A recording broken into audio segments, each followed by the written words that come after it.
everything for Astrid. This was her chance to go from small-town designer with a failed engagement to something more, something better, something her mother actually liked. Plus, the old mansion turned inn was a designer's dream. 3 stories of intricate eaves and gables, a wide front porch, an exterior that was currently the color of cat vomit, but would shine beautifully under some lovely pastel hue, lavender or maybe a cool mint. Inside, it was a maze of dark paneled rooms and cobwebs, but Astrid could already envision how she would lighten and brighten the shiplap and accent walls that would replace the cherry wood wainscoting, transforming the rotting back porch into a sun-drenched solarium. There was no doubt the Everwood Inn was a dream project. And currently, it was her only project. She sighed, pushing her recent financial woes to the back of her mind, including the fact that just last week she'd let her assistant and her receptionist go because Astrid could no longer afford to pay them. Not that she'd ever tell her mother that Bright Designs was officially a one-woman show. She'd rather chew on a cactus, thanks very much, so she certainly didn't have time for doubts or inconsistency. Since taking over Lindy Westbrook's design business 9 years ago, when the older woman had retired, Astrid usually had the perfect amount of work to keep her busy and solvent. But lately, things had been slow and boring. There were only so many design jobs to go around in a town as tiny as Bright Falls. And if she worked on one more doctor/lawyer/real estate agent's office, filling them with uncomfortable seating and abstract paintings, she was going to tear her own eyelashes out.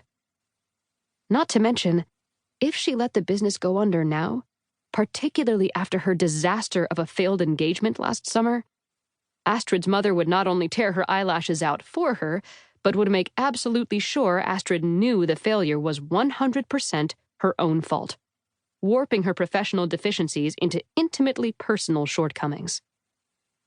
Lately, this endearing quality of her mother's had kicked into overdrive. Isabel's lip literally curling whenever Astrid had a hair out of place or reached for a bagel.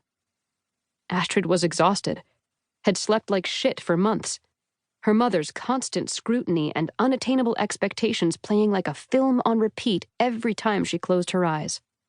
Surely, if anything would appease Isabel, maybe even draw out a proud hug or a glowing declaration like, "I had every faith in you, darling," and give Astrid a few months of peace, it was appearing as the lead designer on a prestigious show and bringing the beloved Everwood into the modern age.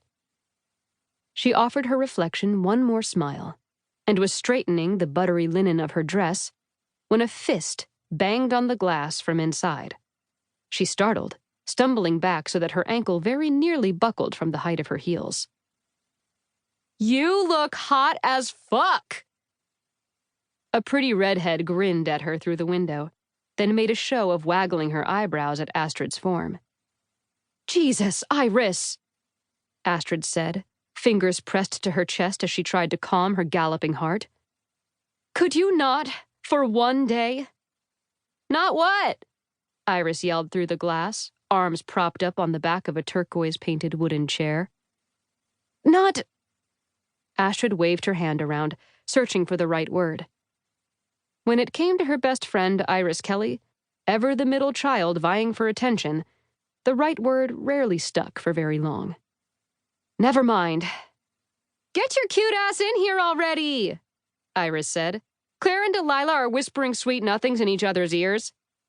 "We are not," Astrid heard her other best friend Claire call from somewhere behind Iris before she appeared in the window too, her brown hair up in a messy bun and her dark purple framed glasses catching the sunlight. "And I'm slowly losing my will to live," Iris went on, shoulder knocking into Claire's. "Don't even pretend you don't love it." This from Delilah, Astrid's stepsister and Claire's girlfriend for the last 10 months, whose presence Astrid was still getting used to in her life. She and Delilah had had a fraught childhood together, filled with resentments and misunderstandings. The healing process was long and, honestly, exhausting. They'd come a long way since last June when